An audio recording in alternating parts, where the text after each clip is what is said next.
Good morning. नमस्कार, आदाब, सत श्री अकाल, वेलकम, सुस्वागतम सभी लोगों का। दोस्तों, क्लास लाइव हो चुकी है। जल्दी से सारे के सारे लोग यहाँ पर मौजूद हो जाइए। वक्त तो चला है ठीक सुबह 9:02।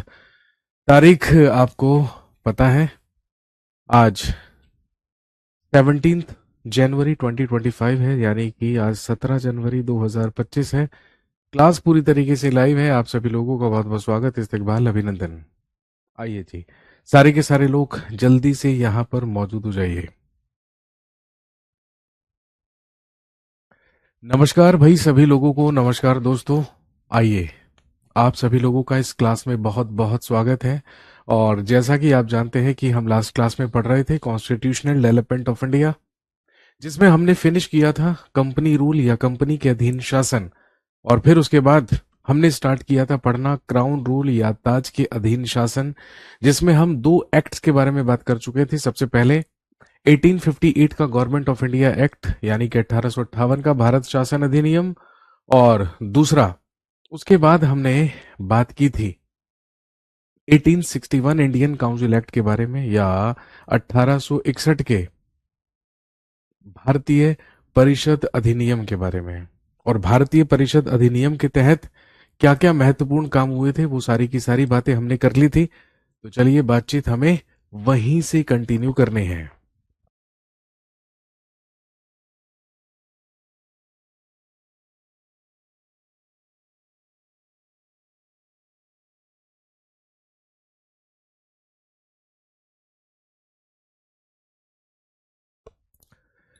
चलिए जी, तो स्टार्ट करते हैं, कंटिन्यू करते हैं constitutional development of India. This is Indian polity. आप जानते हैं कि हम बात कर रहे हैं इंडियन पॉलिटी या भारतीय राज्य व्यवस्था के बारे में।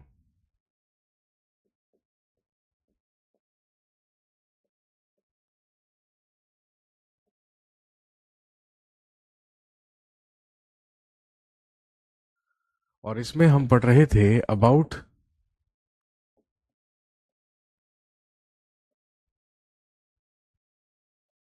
कॉन्स्टिट्यूशनल डेवलपमेंट ऑफ इंडिया, यानी कि भारत का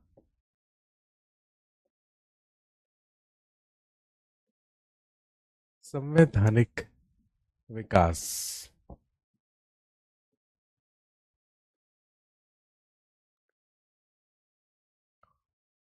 कॉन्स्टिट्यूशनल डेवलपमेंट ऑफ इंडिया या भारत का संवैधानिक विकास। कंपनी रूल हम फिनिश कर चुके हैं। हम बात कर रहे थे अबाउट क्राउन रूल। तो इसमें हम बात कर रहे हैं अबाउट क्राउन रूल या ताज का शासन।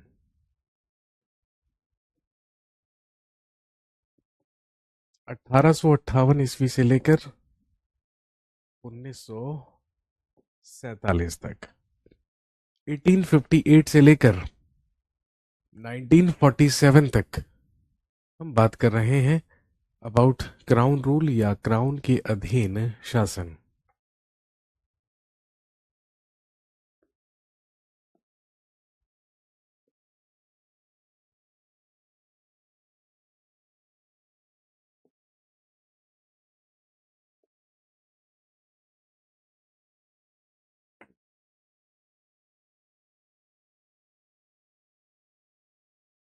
अगला एक्ट पारित होने से पहले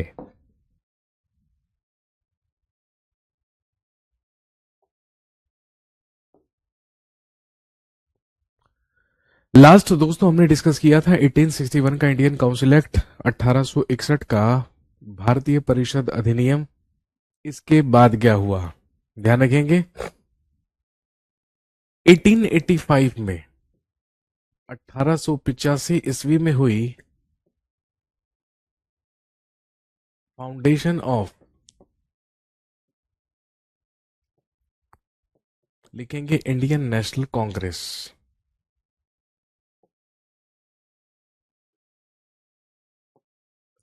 सन 1885 ईस्वी में कांग्रेस की स्थापना हुई। और ध्यान रखेंगे, the founder of Congress was Elon Octavian Hume. A.O.. Hume के द्वारा या एलन ऑक्टेवियन ह्यूम के द्वारा कांग्रेस की स्थापना की गई थी। कांग्रेस का सबसे पहला सेशन, कांग्रेस का सबसे पहला अधिवेशन या प्रथम अधिवेशन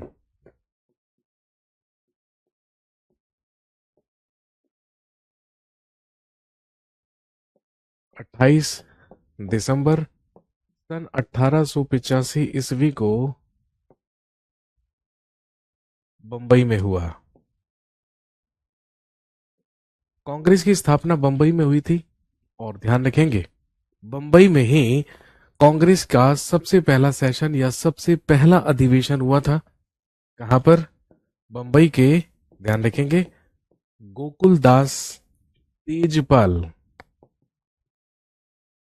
संस्कृत कॉलेज में।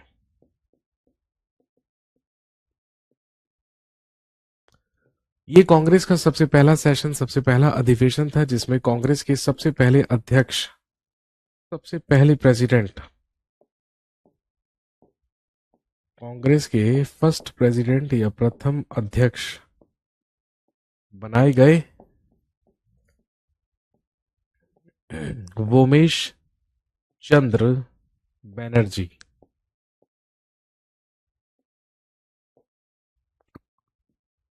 डब्ल्यू.सी. बनर्जी या वोमेश चंद्र बनर्जी को कांग्रेस का सबसे पहला अध्यक्ष बनाया गया। आपसे पूछेंगे कि जब कांग्रेस की स्थापना हुई थी तो उस समय भारत का वाइसरॉय कौन था? तो ध्यान रखेंगे, that time the viceroy of India was Lord Dufferin. Lord Dufferin के कार्यकाल में कांग्रेस की स्थापना हुई थी।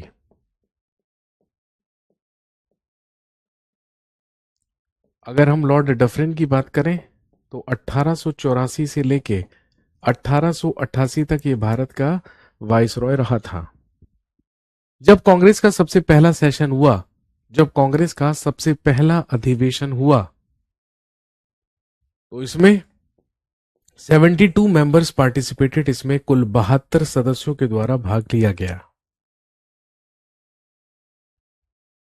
और ध्यान रखेंगे, इसी अधिवेशन में कांग्रेस के द्वारा 9 प्रपोजल्स या 9 प्रस्ताव अंग्रेज सरकार को दिए गए, या आप कह सकते हैं कि कांग्रेस ने अपनी 9 मांगे, 9 डिमांड्स, 9 प्रपोजल्स ब्रिटिश सरकार के सामने रखे। और ध्यान रखेंगे, इन्हीं 9 प्रपोजल्स या 9 प्रस्तावों में से कुछ प्रस्तावों को स्वीकार करते हुए ही अगला इंडियन काउंसिल एक्ट पारित करके भेजा गया, जो कि कब आया? 1892 में, 1892 ईस्वी में, जो कहलाता है भारतीय परिषद अधिनियम। तो चलिए आगे बढ़ते हैं और अगले एक्ट के बारे में बात करते हैं। हेडिंग डाल लीजिए, 1892 का इंडियन काउंसिल एक्ट या भारतीय परिषद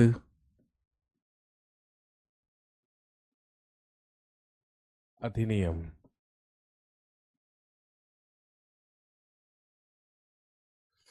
इंडियन काउंसिल एक्ट या भारतीय परिषद अधिनियम।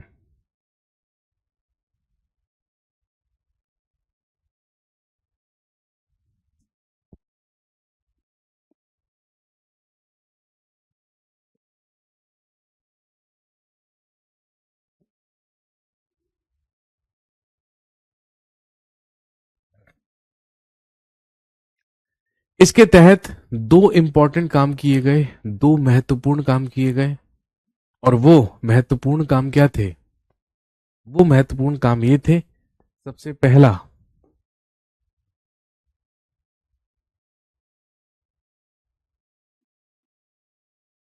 लिखेंगे, for the first time in India.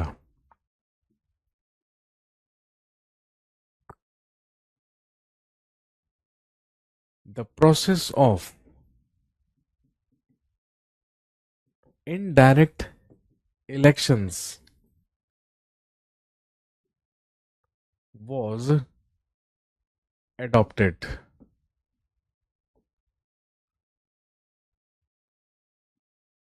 Hindi में लिखेंगे प्रथम बार भारत में प्रथम बार अप्रत्यक्ष मतदान प्रणाली को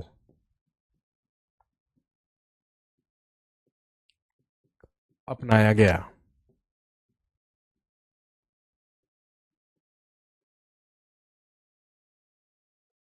अभी तक भारत में इलेक्शन जैसी कोई चीज नहीं थी. अभी तक इंडिया में इलेक्शंस या निर्वाचन जैसी कोई चीज नहीं थी. पहली बार 1892 के इंडियन काउंसिल एक्ट या भारतीय परिषद अधिनियम के ही तहत भारत में अप्रत्यक्ष निर्वाचन प्रणाली को या इनडायरेक्ट इलेक्शंस प्रोसेस को अडॉप्ट किया गया या अपनाया गया.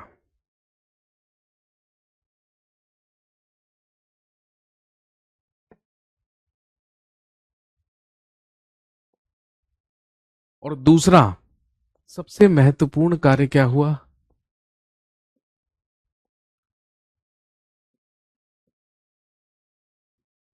लिखेंगे फॉर द फर्स्ट टाइम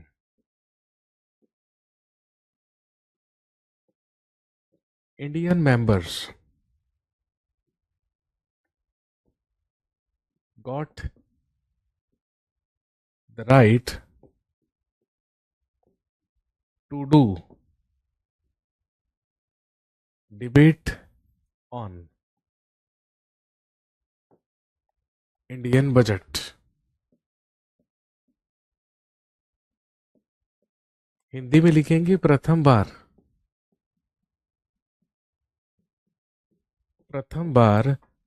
भारतीय सदस्यों को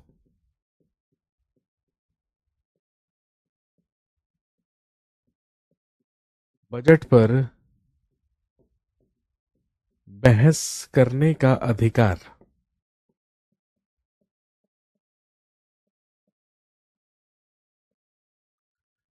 प्रथम बार भारतीय सदस्यों को बजट पर बहस करने का अधिकार प्राप्त हुआ.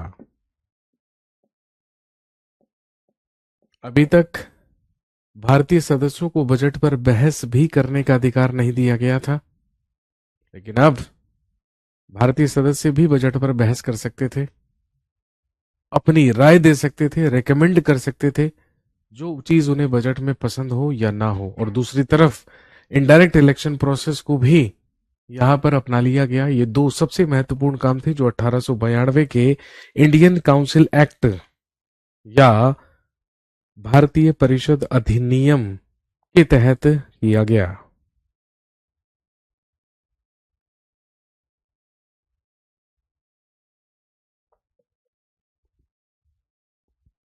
इसके अलावा एक काम और किया गया. लिखेंगे in central legislature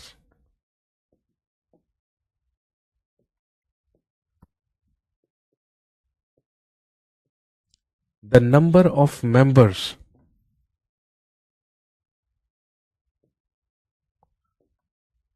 were decided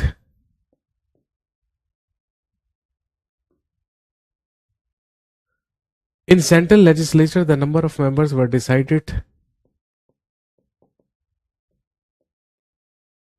minimum 10 and maximum 16. लिखेंगे केंद्रीय विधायिका में या केंद्रीय व्यवस्थापिका में केंद्रीय विधायिका में या केंद्रीय व्यवस्थापिका में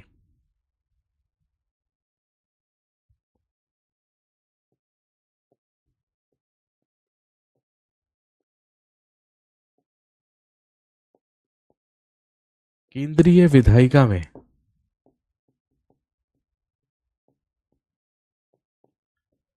सदस्यों की संख्या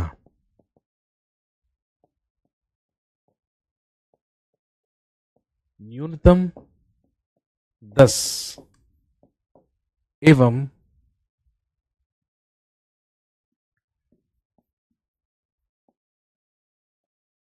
अधिकतम 16 निर्धारित की गई।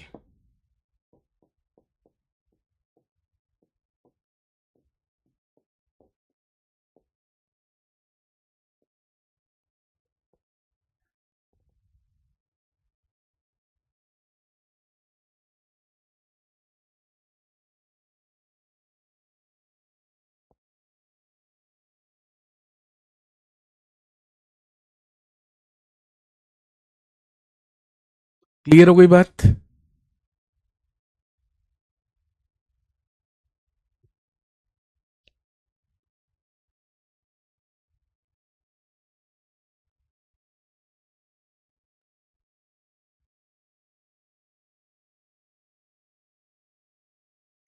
There are two types of elections. निर्वाचन दो प्रकार के होते हैं, एक कहलाते हैं डायरेक्ट इलेक्शंस, एक कहलाते हैं इनडायरेक्ट इलेक्शंस। तो डायरेक्ट इलेक्शंस तो वो इलेक्शंस होते हैं जिसमें डायरेक्टली जनता पार्टिसिपेट करती है, जैसे हम लोग पार्टिसिपेट करते हैं हर 5 साल के बाद। लोकसभा के इलेक्शंस और राज्यों की विधानसभा के इलेक्शन, दोनों के दोनों क्या कहलाते हैं? डायरेक्ट इलेक्शंस, क्योंकि जनता पार्टिसिपेट करती है, हम लोग पार्टिसिपेट करते हैं। लेकिन इनडायरेक्ट इलेक्शंस वो होते हैं जिसमें डायरेक्टली जनता पार्टिसिपेट नहीं करती है, बल्कि जनता के द्वारा चुने गए रिप्रेजेंटेटिव्स या प्रतिनिधि पार्टिसिपेट करते हैं। जैसे for example election of president, राष्ट्रपति का निर्वाचन हर 5 साल के बाद होता है। उसमें क्या हम पार्टिसिपेट करते हैं? जी नहीं, बिल्कुल नहीं। उसमें हम नहीं, बल्कि हमारे द्वारा चुने गए एमपीज और एमएलएज क्या करते हैं? पार्टिसिपेट करते हैं। तो हर 5 साल के बाद राष्ट्रपति उपराष्ट्रपति के इलेक्शंस होते हैं, राज्यसभा के मेंबर्स के इलेक्शंस होते हैं, विधान परिषद के सदस्यों के इलेक्शंस होते हैं। सारे के सारे क्या होते हैं? इनडायरेक्ट, मतलब कि डायरेक्टली जनता पार्टिसिपेट नहीं कर रही है, लेकिन चुने जा रहे हैं। चुनने में महत्वपूर्ण भूमिका निभा रहे हैं हमारे एमपीज एंड एमएलएस, वो कहलाते हैं इनडायरेक्ट इलेक्शंस। क्लियर हो गई बात? सिंपल सी चीज है। इसके बाद क्या हुआ आप जानते हैं? 1899 ईस्वी से लेकर 1905 ईस्वी तक भारत का वायसरॉय बनकर आया, या भारत का वायसरॉय रहा, भारत का सबसे बदनाम वायसराय लॉर्ड कर्जन। नाम सुना होगा आपने लॉर्ड कर्जन का? बिल्कुल सुना होगा। भारत का सबसे अप्रिय वायसराय कहलाता है। जब 1899 से लेकर 1905 तक भारत का वायसरॉय बना,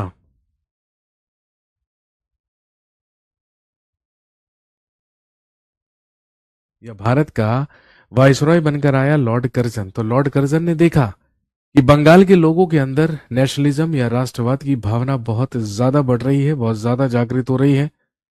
लॉर्ड कर्जन को इस बात से इनसिक्योरिटी हुई, और लॉर्ड कर्जन ने डिसाइड किया, लेट्स डिवाइड एंड रूल, फूट डालो और शासन करो की नीति के ही तहत लॉर्ड कर्जन ने एक ऐसा घिनौना काम किया जिसकी वजह से वो इतिहास में सबसे बदनाम वायसराय बन गया। जी हां, मैं बात कर रहा हूं लॉर्ड कर्जन के द्वारा 1905 में किए पार्टीशन ऑफ बंगाल की, यानी कि बंगाल के विभाजन की।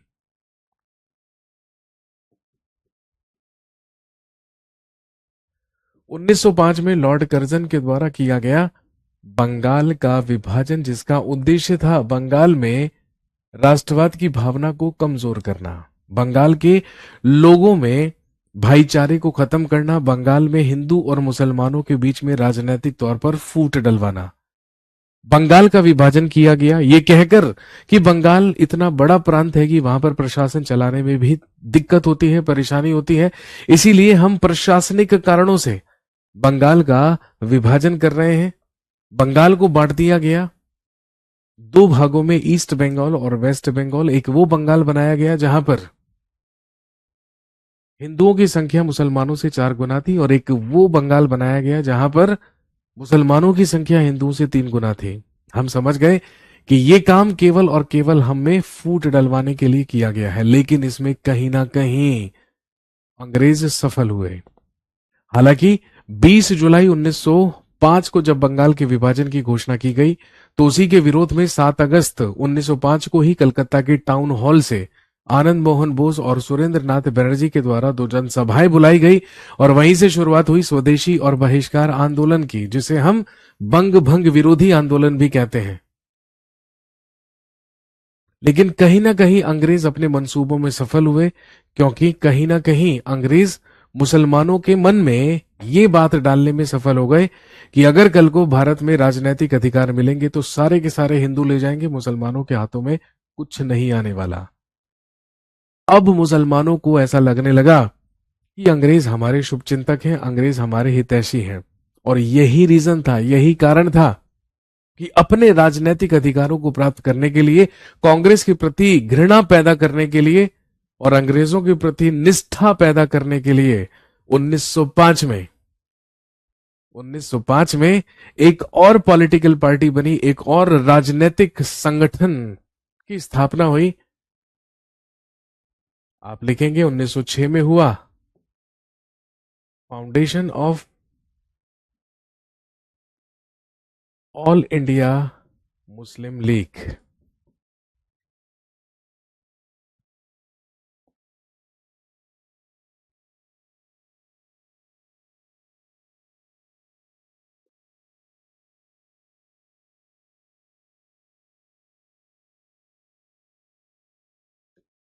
अखिल भारतीय मुस्लिम लीग की स्थापना।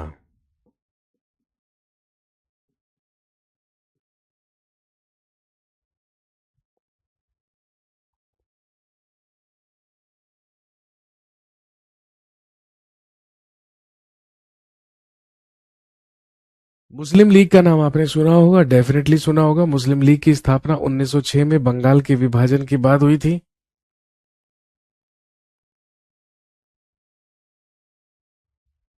और कब हुई थी और कहां पर हुई थी, तो ध्यान रखेंगे 30 दिसंबर 1906 को मुस्लिम लीग की स्थापना ढाका में हुई।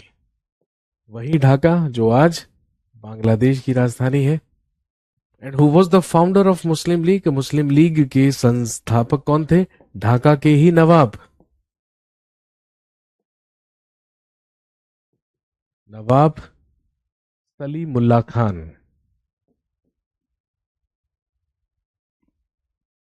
मुस्लिम लीग का हेडक्वार्टर या मुख्यालय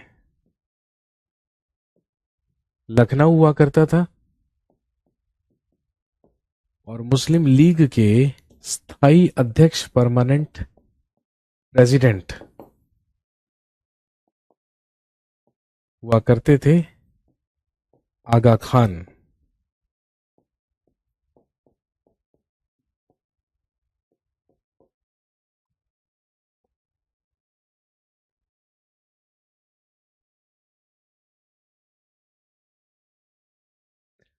नवाब सलीमुल्लाह खान के द्वारा ढाका में 30 दिसंबर 1906 को मुस्लिम लीग की स्थापना की गई थी। इसके स्थायी अध्यक्ष आगा खान बनाए गए थे। Aga Khan was his permanent president. और ध्यान रखेंगे, what was the aim behind the foundation of Muslim League? Muslim League की स्थापना का उद्देश्य क्या था? 3 उद्देश्यों से मुस्लिम लीग की स्थापना हुई थी, तो ध्यान रखेंगे। सबसे पहला कारण था मुसलमानों में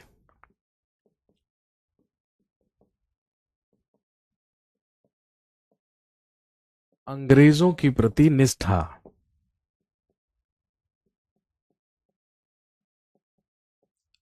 भारतीय मुसलमानों के अंदर ये बात फैलाई जाए, ये अवेयरनेस फैलाई जाए कि अंग्रेज उनके शुभचिंतक हैं, उनके हितैषी हैं। आपको निष्ठा रखनी है अंग्रेजों के प्रति, सबसे पहला। दूसरा,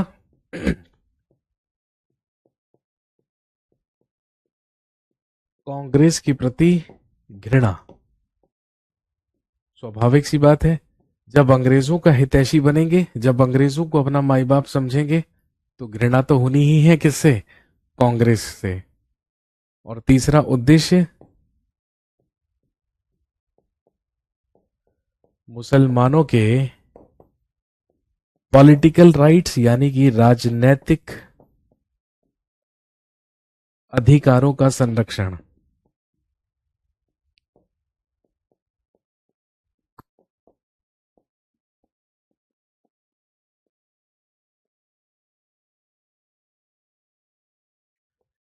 मुसलमानों के राजनीतिक अधिकारों का संरक्षण। इन तीन उद्देश्यों से, एम्स से मुस्लिम लीग की स्थापना हुई।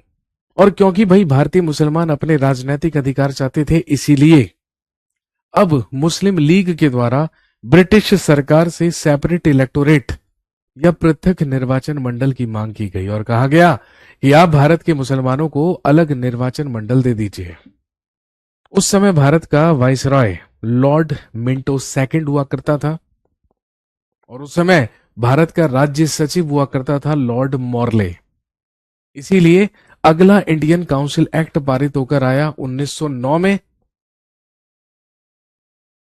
लेकिन इंडियन काउंसिल एक्ट के नाम से नहीं बल्कि भारत के राज्य सचिव और वाइसराय के नाम से आया।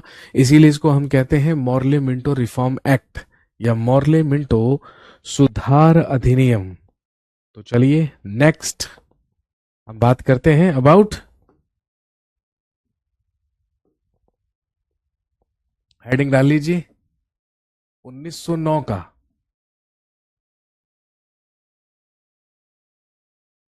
Indian council act.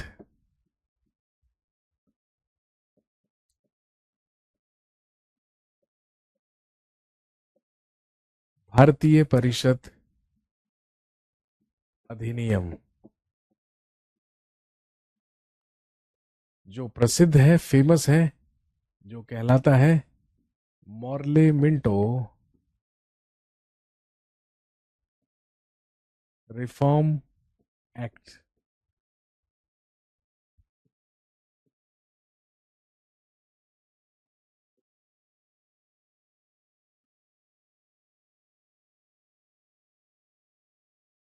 Morley Minto सुधार अधिनियम, मॉर्ले मिंटो रिफॉर्म एक्ट या मॉर्ले मिंटो सुधार अधिनियम डिवाइड एंड रूल पॉलिसी के ही तहत फूट डालो और शासन करो की नीति के ही तहत इस एक्ट को पारित करके भेजा गया था।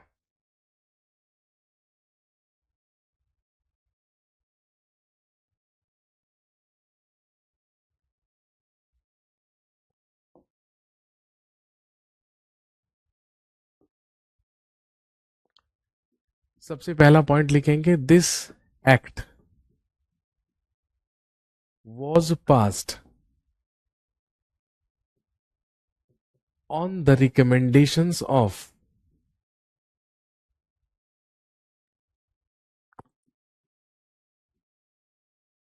Sir Arundel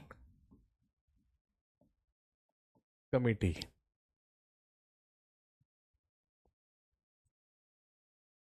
हिंदी में लिखेंगे, यह अधिनियम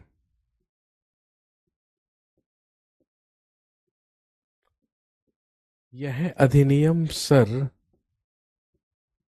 अरुंडेल समिति की सिफारिश पर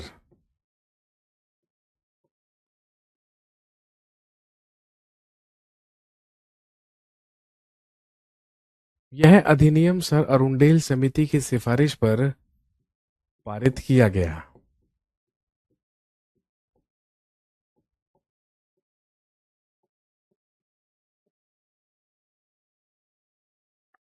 और वो कौन कौन से महत्वपूर्ण काम थे जो इस एक्ट के तहत किए गए?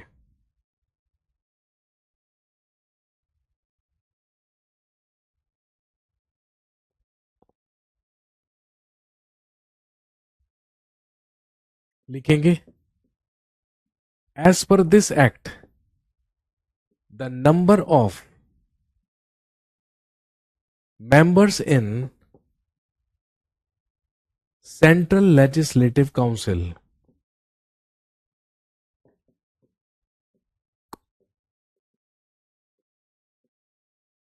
The number of members in Central Legislative Council was increased to 69. लिखेंगे केंद्रीय विधान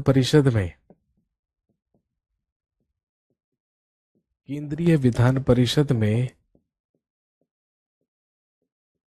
सदस्यों की संख्या 69 की गई।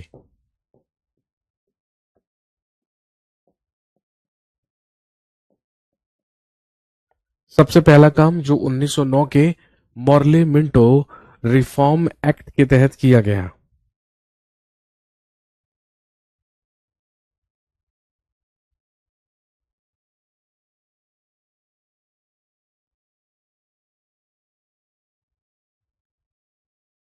इसके अलावा इन provincial legislative council,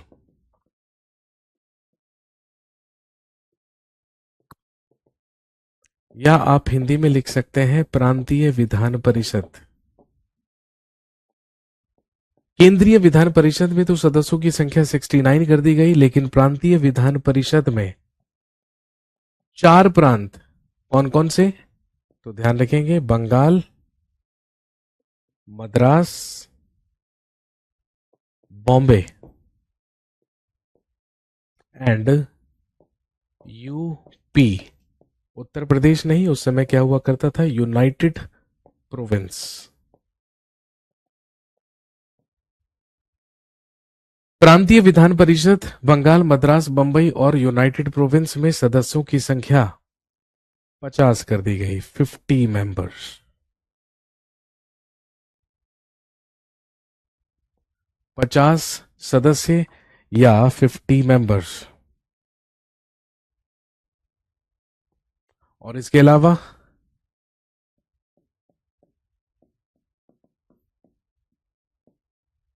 in small provinces, लिखेंगे छोटे प्रांतों में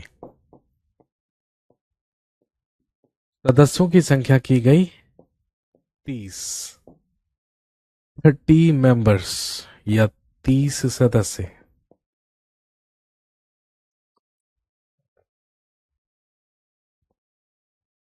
छोटे प्रांतों में सदस्यों की संख्या 30 कर दी गई या 30 कर दी गई।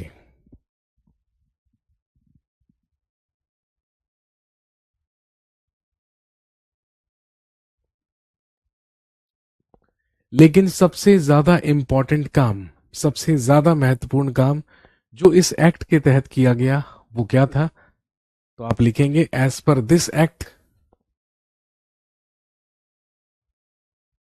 लिखेंगे एज पर दिस एक्ट या इस अधिनियम के तहत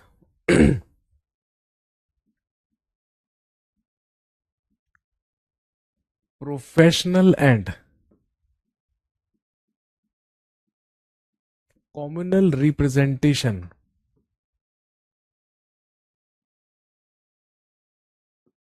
और सेपरेट इलेक्टोरेट सिस्टम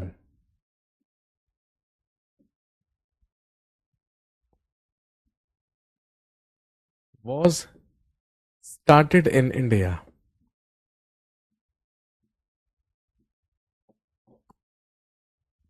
लिखेंगे प्रोफेशनल एंड कम्युनल रिप्रेजेंटेशन और separate electorate system was started in India.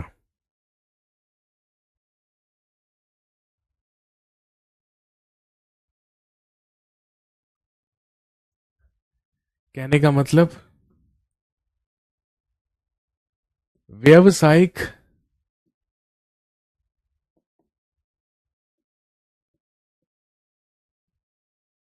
व्यावसायिक एवं सांप्रदायिक प्रतिनिधित्व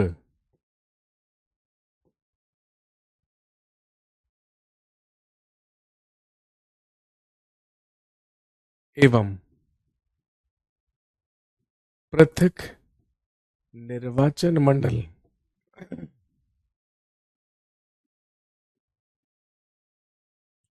व्यावसायिक एवं सांप्रदायिक प्रतिनिधित्व एवं पृथक निर्वाचन मंडल पद्धति को अपनाया गया।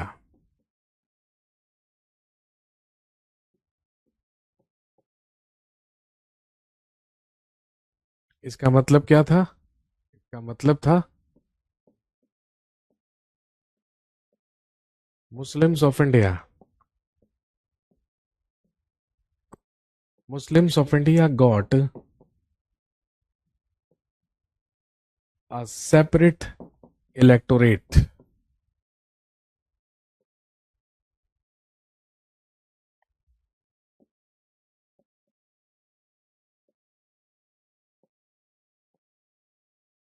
भारतीय मुसलमानों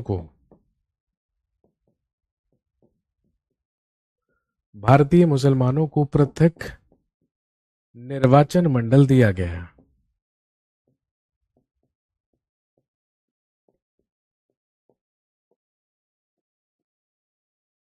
भारतीय मुसलमानों को पृथक निर्वाचन मंडल दिया गया या अलग निर्वाचन मंडल दिया गया।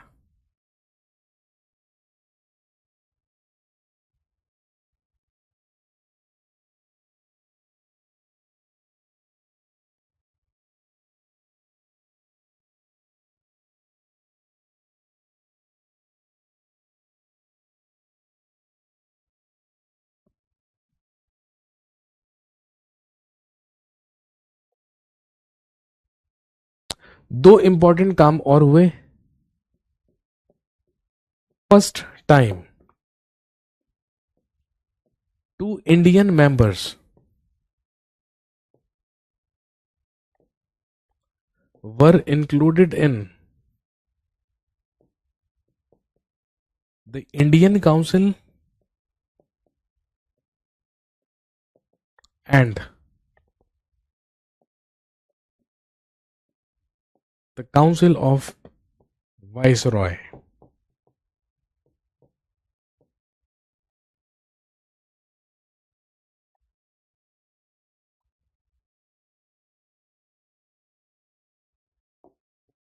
लिखेंगे first time two Indian members were included in the Indian council and one member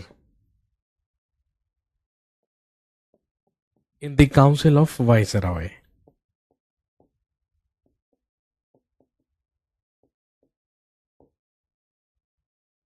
Hindi में लिखेंगे प्रथम बार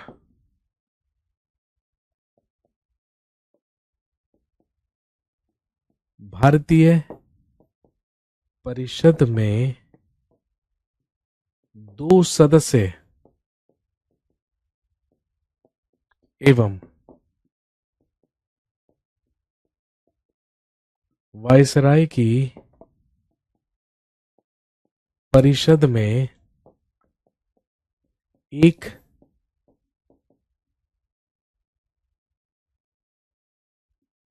भारतीय सदस्य को शामिल किया गया।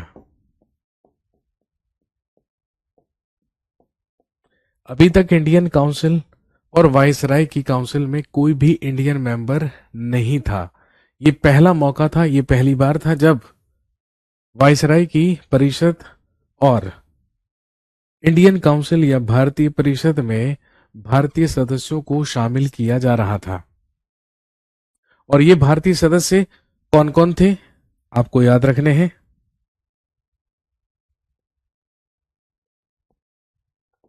सबसे पहले याद रखेंगे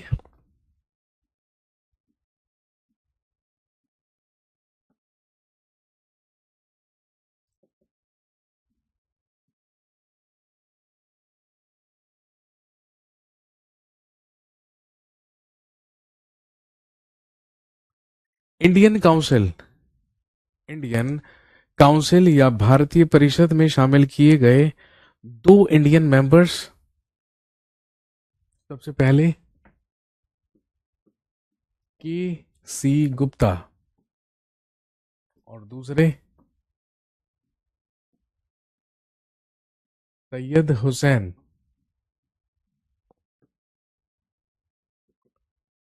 बिलग्रामी।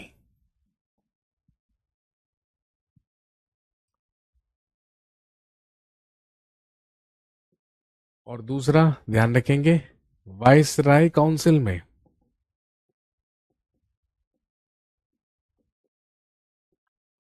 या वाइसराय परिषद में लीगल मेंबर की तरह, या विधि सदस्य के रूप में, लीगल मेंबर या विधि सदस्य के रूप में शामिल किया गया एक और इंडियन मेंबर को, जो कौन थे, एसपी सिन्हा। ये सारे के सारे वो महत्वपूर्ण काम थे जो कि इंडियन काउंसिल एक्ट 1909 या मॉर्ले मिंटो रिफॉर्म एक्ट के तहत किए गए थे।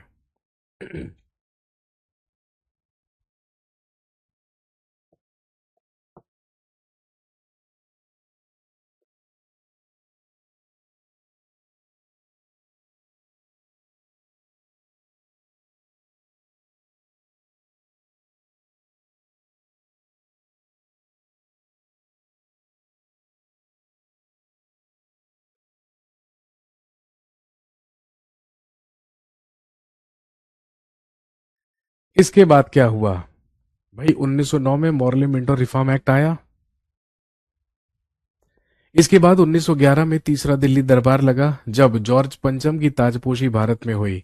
और इसी तीसरे दिल्ली दरबार में उस समय के वाइसरॉय लॉर्ड हार्डिंग सेकंड के द्वारा दो ऐतिहासिक घोषणाएं की गई। सबसे पहला, भारत की राजधानी को कलकत्ता से दिल्ली स्थानांतरित किया गया और 1 अप्रैल 1912 से भारत की राजधानी बना दी गई दिल्ली। सबसे पहला सबसे पहला और महत्वपूर्ण काम तो ये हुआ। इसके अलावा दूसरी ऐतिहासिक घोषणा ये थी कि बंगाल का विभाजन जो 1905 में हुआ था उसे रद्द कर दिया गया।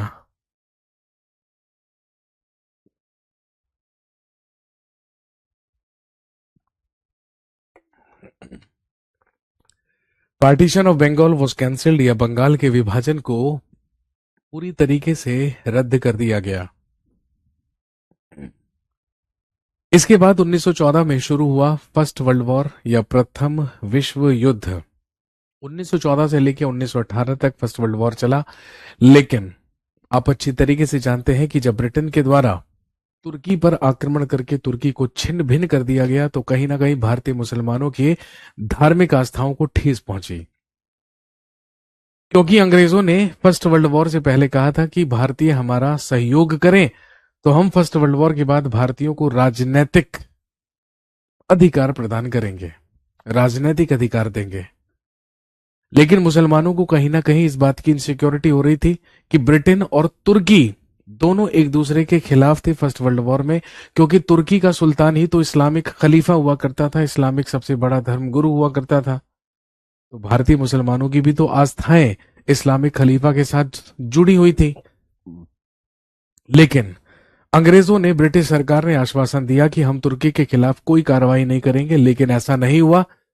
ब्रिटेन ने तुर्की पर आक्रमण करके उसे छिन्न भिन्न कर दिया। कहीं ना कहीं भारतीय मुसलमानों के धार्मिक आस्थाओं को ठेस पहुंची और उन्होंने कहा कि अंग्रेज किसी के हितैषी नहीं, ये किसी के सगे नहीं। और क्योंकि भारतीय मुसलमानों के मन में अंग्रेज सरकार के प्रति घृणा उत्पन्न हुई, नाराजगी उत्पन्न हुई, तो स्वाभाविक सी बात थी कि घनिष्ठता बढ़नी थी, नजदीकी बढ़नी थी कांग्रेस से। इसीलिए जब कांग्रेस का वार्षिक अधिवेशन 1916 में लखनऊ में संपन्न कराया गया तो लखनऊ में कांग्रेस और मुस्लिम लीग दोनों का अधिवेशन एक साथ हुआ। कांग्रेस की अध्यक्षता अंबिका चरण मजूमदार कर रहे थे, तो उधर मुस्लिम लीग की अध्यक्षता कर रहे थे मोहम्मद अली जिन्ना। और दोस्तों, इसी ऐतिहासिक लखनऊ अधिवेशन में दो महत्वपूर्ण काम हुए। एक हुआ लखनऊ समझौता, लखनऊ पैक्ट, यानी कि a pact between Congress and Muslim League. अभी तक भारतीय मुसलमान सेपरेट इलेक्टोरेट या पृथक निर्वाचन मंडल पर अड़े हुए थे, लेकिन जब लखनऊ समझौता हुआ तो यह समझौता हुआ कि अब भारतीय राजनीति में जो मुस्लिम लीग होगी या जो मुसलमान होंगे उनका जो प्रतिनिधित्व होगा वो उनकी संख्या के ही अनुपात में होगा। और दूसरी बात, और दूसरा महत्वपूर्ण काम यह हुआ कि वो कांग्रेस जो 1907 में सूरत अधिवेशन में नरम दल और गरम दल में बट गई थी, मॉडरेट्स और एक्सट्रीमिस्ट में बट गई थी, अब एक बार नरम दल और गरम दल का भी आपस में मिलन हो गया। कहने का मतलब कहीं ना कहीं कांग्रेस और मुस्लिम लीग के बीच में घनिष्ठता बढ़ी, हिंदू और मुसलमान एक साथ फिर से आए, क्योंकि उन्हें समझ में आ गया कि अंग्रेज मुसलमानों का भी भला नहीं कर रहे हैं। 1917 में उस समय भारत का राज्य सचिव लॉर्ड मॉन्टेग्यू हुआ करता था। लॉर्ड मॉन्टेग्यू ने एक ऐतिहासिक घोषणा की और कहा कि हम फर्स्ट वर्ल्ड वॉर के बाद भारतीयों को राजनीति में अधिक महत्व देंगे, अधिक प्रतिनिधित्व देंगे। भारतीयों का अधिकार है अपना संवैधानिक निर्माण करने का, तो उसका अधिकार उन्हें दिया जाएगा। हम बेहद खुश हो गए, हमें लगा कि यार अब तो वारे के न्यारे हो गए, अब तो मजा आ जाएगा, हमें भी राजनीतिक अधिकार दिए जाएंगे। लेकिन हम इंतजार कर रहे थे कुछ अच्छा होने का, लेकिन आप जानते हैं 1919 में रॉलेट एक्ट हमारे पास भेज दिया गया, जो कि एक ब्लैक लॉ, जो कि एक काला कानून था। भारत में बढ़ती हुई क्रांतिकारी घटनाओं को कंट्रोल करने के लिए, समाप्त करने के लिए, कम करने के लिए रॉलेट एक्ट पारित करके भेजा गया, जिसके तहत ये प्रोविजन कर दिया गया, किसी भी व्यक्ति को संदेह के बिना पर गिरफ्तार करके उस पर बिना ट्रायल, बिना मुकदमे के ही उसे पनिश किया जा सकता है, दंडित किया जा सकता है। हमने कहा ये कैसा कानून है, ये तो बिना वकील, बिना दलील और बिना अपील का कानून हुआ। तो जहां एक तरफ 1919 में रोलेट एक्ट पारित करके भेजा गया, वहीं दूसरी तरफ अगला इंडियन काउंसिल एक्ट भी 1919 में ही पारित करके भेजा गया, which is known as Montagu Chelmsford reform act. तो चलिए आगे बढ़ते हैं। ये सारी की सारी कहानी जो मैंने आपको बताई, ये सब हिस्ट्री में आपको पढ़ाई जाएगी। ये पॉलिटी है, तो इसलिए अभी कहानी सुन लीजिए। जब हम हिस्ट्री में इंडियन नेशनल मूवमेंट पढ़ते हैं, भारतीय राष्ट्रीय आंदोलन पढ़ते हैं, इन सारी की सारी घटनाओं के बारे में हम वहां पर चर्चा करते हैं। आई होप कहानी सुन के आपको मजा आया होगा, लेकिन ज्यादा जानना है तो आप हिस्ट्री की क्लास में भी मेरे साथ जुड़ जाइए। इसके बाद 1919 में आया अगला Indian council act.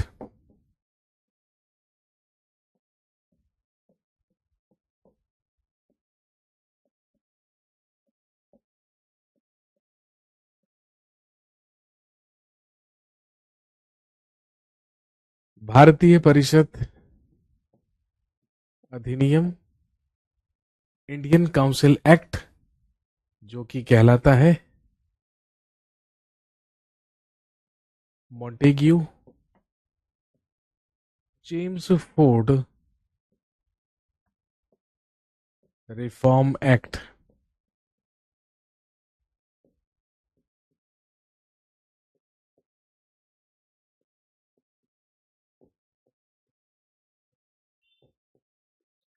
Montagu Chelmsford सुधार अधिनियम। मॉन्टेग्यू चेम्सफोर्ड रिफॉर्म एक्ट या मॉन्टेग्यू चेम्सफोर्ड सुधार अधिनियम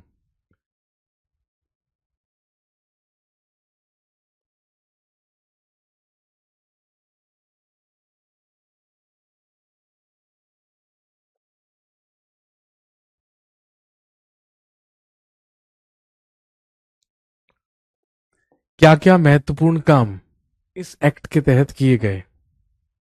सबसे पहला,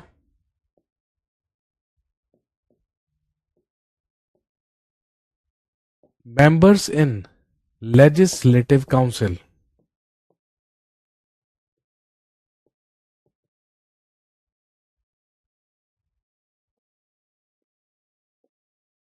लिखेंगे वर decided, members in a legislative council were decided minimum 8 and maximum 12।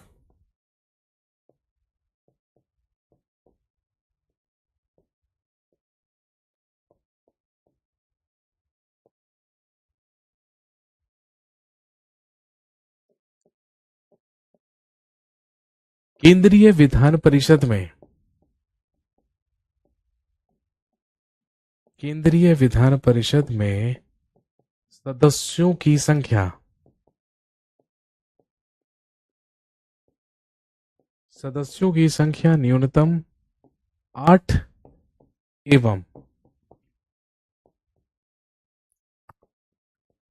अधिकतम 12 निर्धारित की गई।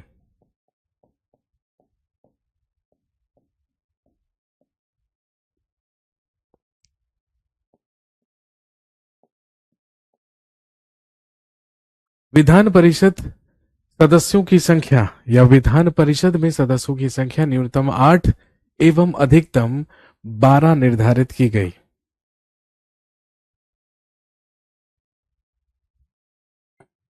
अगला और सबसे महत्वपूर्ण काम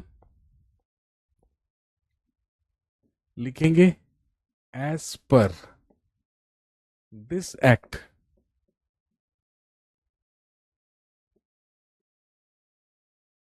process of direct elections was started and women got the vote right as well.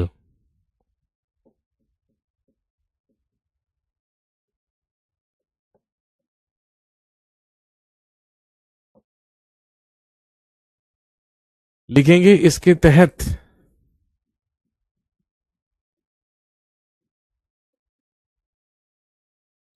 इसके तहत प्रत्यक्ष निर्वाचन प्रणाली को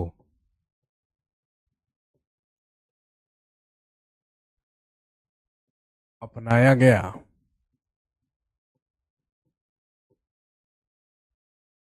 इसके तहत प्रत्यक्ष निर्वाचन प्रणाली को अपनाया गया एवं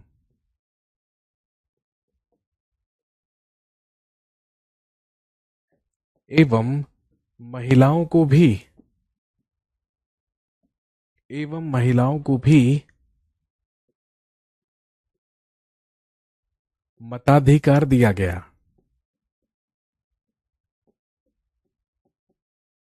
तो भारत में महिलाओं को मतदान करने के अधिकार सबसे पहले 1919 के Montagu Chelmsford reform act के ही तहत दिए गए थे।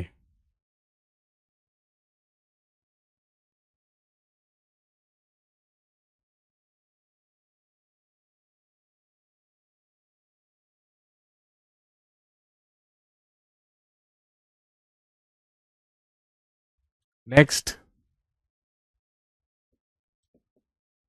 लिखेंगे, a dyarchy was applied in provinces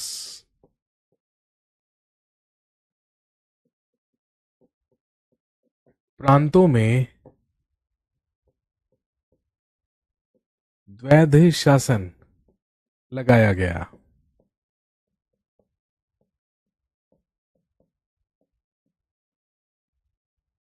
A dyarchy was applied in provinces प्रांतों में द्वैध शासन लगाया गया।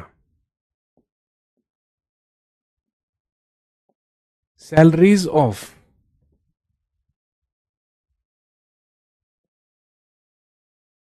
Secretary of state and his council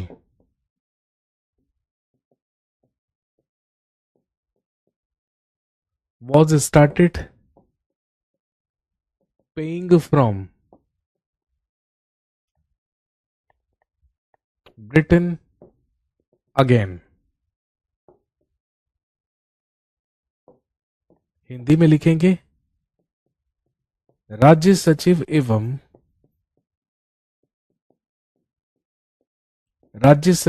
एवं उसके सदस्यों के वेतन पुनः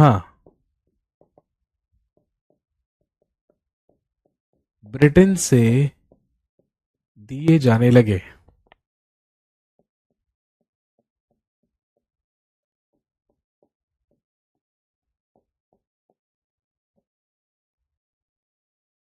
भारतीय राजस्व या भारतीय राज्य सचिव एवं उसके सदस्यों के वेतन या उसकी परिषद के सदस्यों के वेतन पुनः ब्रिटेन से दिए जाने लगे, जो कि अभी तक इंडियन रेवेन्यू या भारतीय राजस्व से दिए जा रहे थे।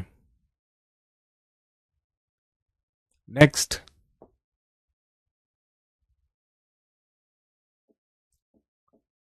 लिखेंगे a bicameral legislature was established in center.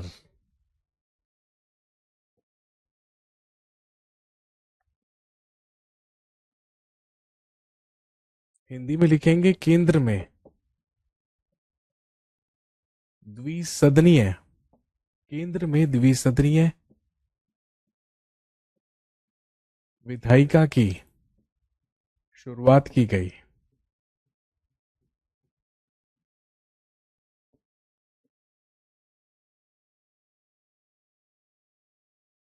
A bicameral legislature was established in center.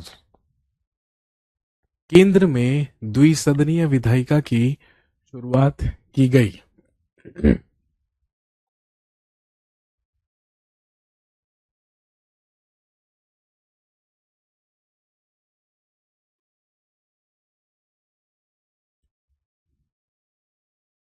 जो अभी तक कहलाती थी central legislative council,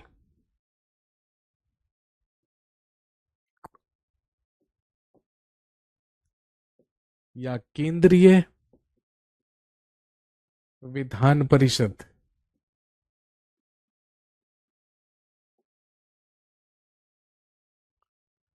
central legislative council now became state council. अब केंद्रीय विधान परिषद को राज्य परिषद कहा जाने लगा। केंद्रीय विधान परिषद को अब केंद्रीय विधान परिषद को अब राज्य परिषद कहा जाने लगा।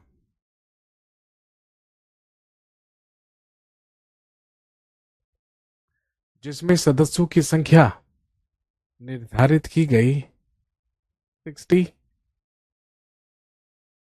सदस्य।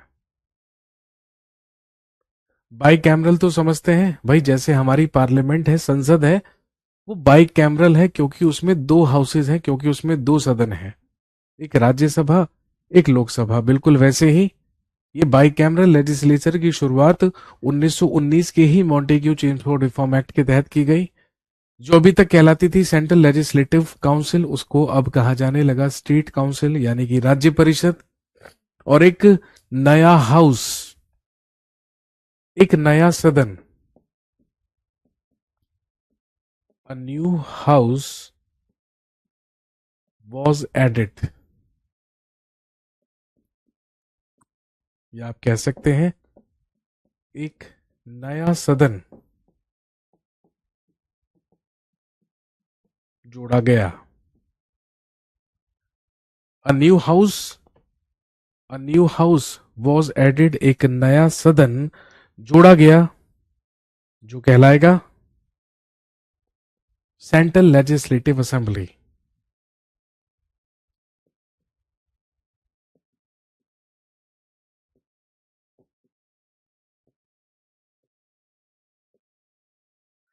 जिसे कहेंगे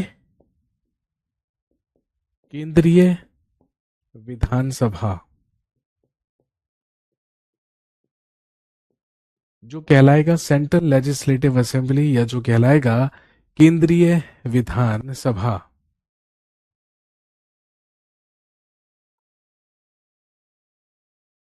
और ध्यान रखेंगे केंद्रीय विधानसभा में निर्धारित किए गए 145 मेंबर्स, 145 सदस्य।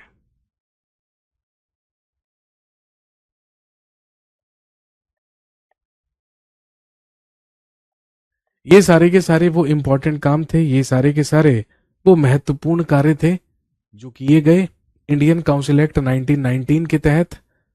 चलिए आज के सेशन में इतना ही रखेंगे, बाकी अगली क्लास में मुलाकात होगी और हम जानेंगे आगे क्या क्या हुआ और कैसे 1935 का भारत शासन अधिनियम पारित हुआ, जो कि हमारे कॉन्स्टिट्यूशन का सबसे महत्वपूर्ण स्रोत बना, क्योंकि हमने 70% से भी ज्यादा संविधान 1935 के ही भारत शासन अधिनियम से अडॉप्ट किया है। बाकी की कहानी अगली कड़ी में, अगली श्रृंखला में, अगली क्लास में। तब तक के लिए thank you very much. Have a nice day. शुक्रिया, धन्यवाद। जय हिंद।